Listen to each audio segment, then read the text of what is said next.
You know, some of us have those friends who go on fantastic vacations and end up FaceTiming us from some beautiful locale, and we end up getting really jealous. Well, today that person is Metro Morning's film columnist, Jason Gorber. Jason, you are joining us from the south of France, kissing, chef's kiss with your hands, in front of the marina of Cannes with what I assume are many of your multi-million-dollar yachts behind you. Yeah, there's like a 200-foot sailboat right beside me. So, you know, that's how we roll here. We take the freelance film budget and we get our own yacht. Yeah, that's right. That sounds about right. How is it there?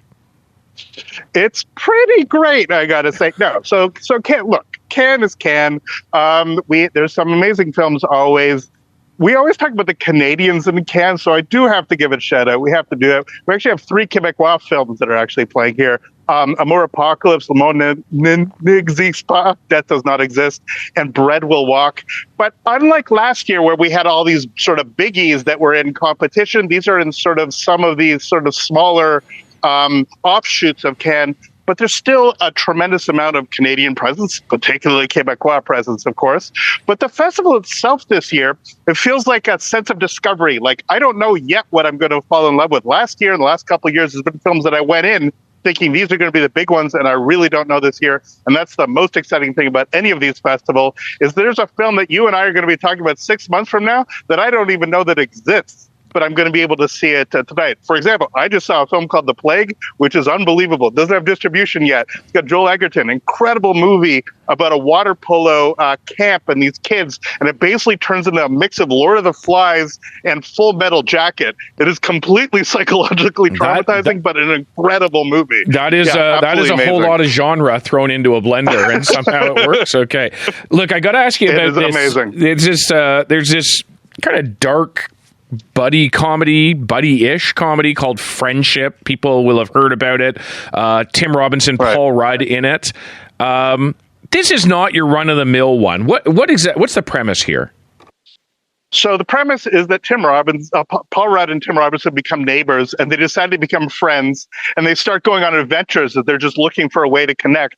And it's one of those classic things that everything goes to hell as soon as you realize that these two of these people that at the beginning seem like they're really going to get along, and then things go really dark indeed. Tim Robinson, who's had a great deal of success on shows like I Think You Should Leave, which a lot of people really loved. That was on a streaming.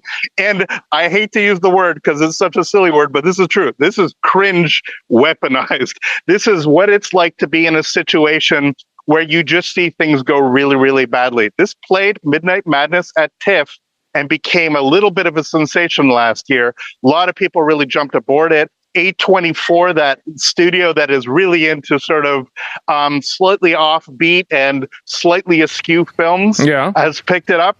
And I think that people are going to be very, very excited to see this. But more importantly, this is absolutely one of those films that if you see with a crowd and you all collectively feel the anxiety, that's where a film like this is going to shine. Sure, it's going to be fine when you're watching it on your couch, but this is absolutely something to experience theatrically if you have a chance. It's not because it's visually the most crazy and stunning film ever. It's because to collectively feel these emotions, that's what cinema can do.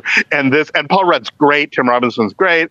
And the dynamic of the film, that sort of feeling that you know things are going wrong and you can't stop it. You're sort of on this ride into destruction is what this film's about.